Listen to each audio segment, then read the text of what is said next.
My fiancé took money out of our shared wedding fund to buy a Tesla without consulting me, and now he's pissed that I'm pissed at him for not supporting his dream of owning his dream car. Posted by you/uneasy/throwaway. So, I, 22F, have been living with my fiancé, Mike, 23M, for 2 years now, which isn't that long, but it's long enough that our finances have become entangled. We've been engaged for a year and a half now and together for just over 4 years. I genuinely love him, and we've both done a lot of growing up over the course of our relationship. Fortunately, we have grown together, not apart. However, neither of us is without flaws. I'm still working on being a more direct communicator, for example. Anyway, the reason for this post: we pool our money into one big family pool and have since we got engaged. I'm better than he is at planning for things and setting up goals, so while we discuss everything and talk as equals and partners, the bulk of the responsibility for research and number crunching falls on me, which I am okay with. We're partners, and we each have our own strengths that we bring into the relationship. The budget is laid out as follows: emergency savings, retirement savings, future housing savings, wedding/honeymoon savings, current housing costs, includes all bills and average food costs, date fund, pet fund, health and fitness fund, transportation/auto costs, and then 2 separate funds for each of us to do with as we wish. I also ended up with a rather sizable inheritance, which he does not have access to. The inheritance is for the future, and I'm working on growing it. It's tied up in investments and not something that we're factoring into plans for our near future. When budgeting, I pretend that it doesn't even exist. I know for a fact that he burns through his fund quickly. He always buys the latest release AAA game, shells out for several MMO subscriptions, and spends the rest in in-game cash shops. I am 100% fine with this. This is not the issue here. The issue is that $1,000 recently went missing from our wedding fund. We're not planning a big wedding, and the wedding will, when all is said and done, cost around $2,000 itself. I was hoping to have another $500 for the honeymoon. By the way, because I'd rather save for a nicer house, I agreed to no engagement ring and just basic $100 wedding bands. I'm the furthest thing from a bridezilla. That's a lot of money to just go missing, especially since we're both still students working somewhat crappy student jobs. I'm actually quite proud of myself for calmly and bluntly asking what happened to that $1,000, and he informed me that he had reserved a Tesla Model 3 for himself. He could tell that I wasn't thrilled about it, and he asked if I was upset. I said, yes, but I don't want to talk about it right now. He asked if I was going to do some research, and I said, yes, and went off into my study area. Things have been a bit weird since then. He's angry with me because he doesn't feel like I'm supporting him, and he says I must not want him to have nice things, like his dream car. Now, I've already secured my first job out of college. On just my salary alone, we would be able to afford the Model 3, but I have strong feelings against living at your means right out of college. I personally feel like you should live as if you're still in college, as far as budgeting goes, for the first few years in order to make big purchases like a house and set yourself up for future success. He had said that he agreed when we set up our goals together and discussed this, and I am hurt and upset that he didn't talk to me about this major purchase before going through with it. He still hasn't gotten any job offers that he's interested in. They didn't offer good enough packages. I think he feels like he needs to get a better offer than me because none of the offers were skimpy, they were on par with or slightly below mine. I feel like he's trying to spend money that we don't have, for himself, without even thinking about how it could impact everything else. That $1,000 could have been shifted from the wedding fund to the moving costs fund, for example. I strongly feel like it could have been better spent. We are both still driving our beaters, but when we relocate for my job, we can easily get rid of them thanks to the amazing public transport that will be available to us. We even talked out the plan for transportation months ago when my offer was still just tentative. Relevant comments. Commenter. Well, the car will not be coming out for a few years, so you'll have enough time to discuss your finances before then. He should have talked to you before reserving one, though. This is a decision that affects both of you. The financially smart decision would be to set a budget you both agree on and then cross-shop if you need a car. I think that coming out of college, a new car really isn't necessary, and there will be plenty of alternatives besides the Tesla hype. If he still insists on buying one, tell him to save up for it with his personal money alone. Ops response. The thing that really gets me is that, assuming my job offer pans out, we will be moving to NYC.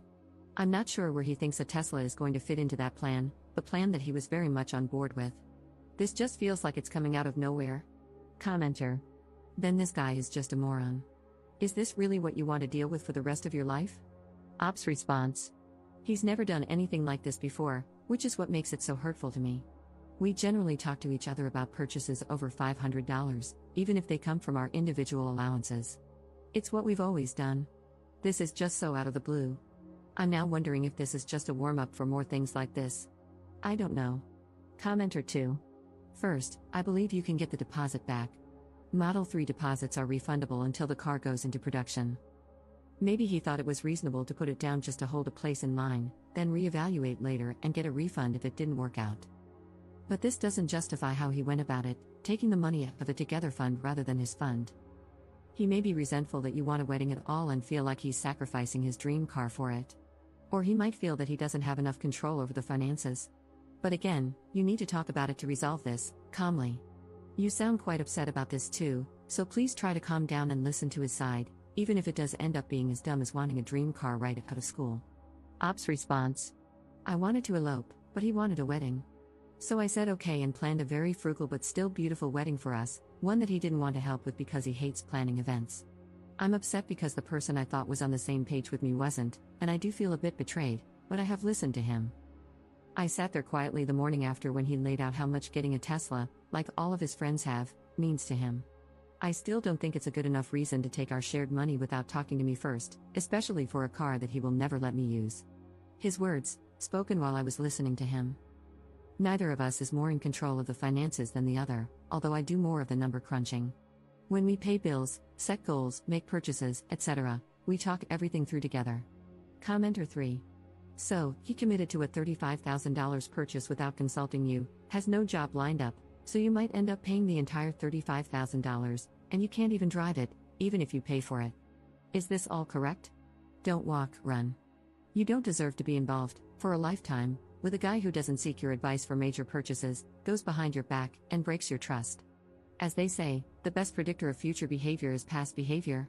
While this isn't universally true in every case, repeated behavior and patterns are likely to continue unless a person is undergoing significant self-reflection and growth. You are a very sweet fruit for the picking, especially with the mentioned inheritance, so be very careful.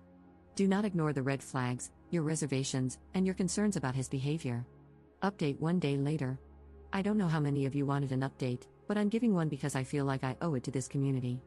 You all saved my tail and helped me wake the hell up. I read every single comment that was sent to me, and I took them to heart. I realized that my relationship with Mike is toxic and that I needed to get out of it. I graduate next month and have my dream job secured. I might be in pain right now, but it will pass, and I will build a life for myself. This all moved pretty quickly. This morning, I told Mike that I needed to talk to him, and it was important. We talked about the Tesla and why he would commit to purchasing something, knowing full well that it conflicted with our standing plans and without even talking to me like a partner. He made a comment about not wanting to have to ask permission to buy something as simple and basic as a car, and I reiterated that he doesn't need permission, but he does need to include me in large plans that impact us both. I know I sounded very rigid when it came to money in my post, but I'm really not. I'm just well organized, and I pride myself on that. There is plenty of room for spontaneity, and we both have somewhat generous pools of money to do things with, and I've never questioned any of his purchases before or wanted him to ask permission for anything. I just wanted to be included in the thought process. He told me that he was considering taking out a loan for the car, and we went through all the reasons why that was a bad idea, especially with his massive student debt. He lashed out at me because I'm apparently approaching this from an unreasonable position of privilege, that I don't have any student debt and don't understand how all debt can be good. I don't have debt because I got some great grants and scholarships, and the meager loans I did take out have already been paid off. My education wasn't handed to me, as he was implying. I became emotional during our talk, and I told him that I had to call the wedding off and that I would be moving out because this is an irreconcilable difference. I can't be with someone who doesn't share the same goals that I do, or at the very least, have respect for me as a person. He didn't seem to care and went back to his computer to play one of his games. That was several hours ago, and I've been busy sorting things out. We rent from his dad, and I was never on the lease, so I don't have a landlord to work anything out with since it was all under the table anyway. I still alerted his dad that I'm moving out, and he surprisingly wished me well and told me that he knows I'll be a success someday and he's just glad that he'll be able to say he knew me when. That hit me so hard. I'm finding that I'm more upset about losing his family than I am about losing him, at least right now. My parents are both gone, and his family stepped up majorly and made me feel like I still had a family. Anyway, untangling assets has been very easy since we maintained separate accounts. I just deposited money into his for his spending account, and we're only legitimately joined on the wedding account. I'll get that closed down this week.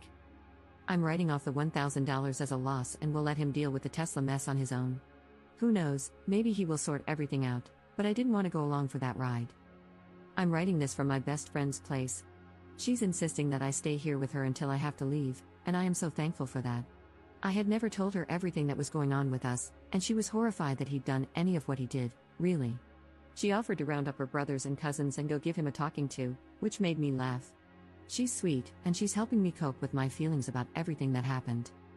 I'm feeling sad and down, but I'm also already feeling relieved. Most of my things are already out of the apartment and in my friend's garage. I'll be getting a storage unit this week as well, but she's telling me there's no rush. Gah, sorry for all the rambling. Anyway, thank you all for helping me see the things I didn't want to see, or couldn't see, because everything had just been so normalized. I'm now apartment hunting, so I won't even be restricted in terms of what kind of place I'm looking for, so that's another bright point. I'm a weird mixture of sad, angry, relieved, and excited right now. Thanks, Reddit. Relevant comments. Commenter. Do you care that he didn't care at all that you left? Ops response. I do, but I think I'm still a bit in shock over everything, to be honest. I needed to get out ASAP once everything really hit me. Holy crap, that was toxic. However, I don't think the reality of the breakup itself has hit me yet. I'm glad I have a few months to process, grieve, and move on before needing to move to New York and start that job. Commenter 2. Good for you, girl, so proud of you. You're certainly an inspiration to this girl who doesn't know how to get out of a crappy relationship. Ops response. Honestly, having a bunch of random people who don't know me scream at me like, "What the hell are you freaking doing? Are you a moron?" helped a lot. The outside perspective, and the fact that no one answered the question I was asking, but instead answered the question I was too afraid to ask, gave me the nudge to really breathe, take a step back, and evaluate it all. Then something clicked inside me, and I had to make it happen. I'd probably still be with him had I not gotten these outside views because, honestly, taking some distance, it was obvious. I guess what I'm trying to get at is, you can do it too. I guess we all have to reach our breaking point first, where we say, hey, I deserve better than this, and I'm not going to take this crap. Reddit gave me the courage to do that. You keep doing what you need to, and you'll be out soon enough too. I have faith in you, random internet stranger. You've got this too,